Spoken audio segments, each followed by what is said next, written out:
हमको भी लड़की पटाने आता है। अरे चाचा इन नजरों से तीर चलाने आता है। अगवना करा के राजा चली गई बहारावा, करा के राजा चली गई बहारावा, आई बना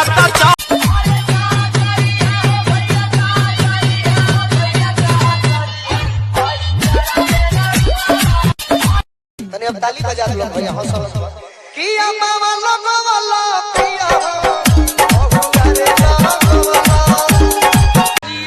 ठोपे चुआता ए अंजनी भैया कि ठोपे चुआता, ठोपे चुआता जवानी राजा जी।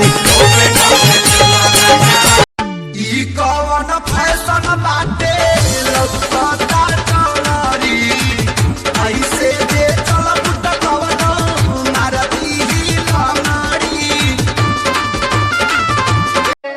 अरे चली जाई हर राजा तक जियब कैसे, अपन फाटल करे जावा सियाब कैसे।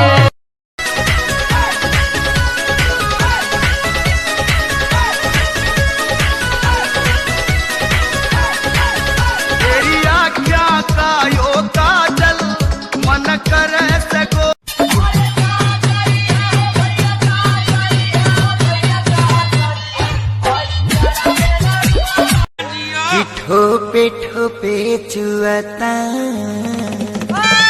ए अंजनी भैया कि ठोपे चुआता,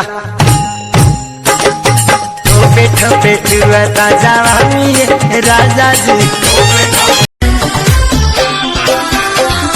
तेरी क्यूट स्माइल है रे जुल्मी हेयर स्टाइल है, ये छोरे कर लिए गैल, ये छोरे कर लिए गैल रे छोरी तू मरवावेगी।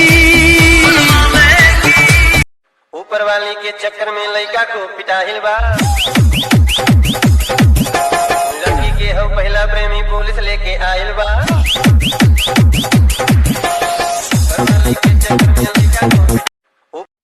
अब आवे नहीं चैन रैन सारी नैन याद तोहरे सत्ता बेला।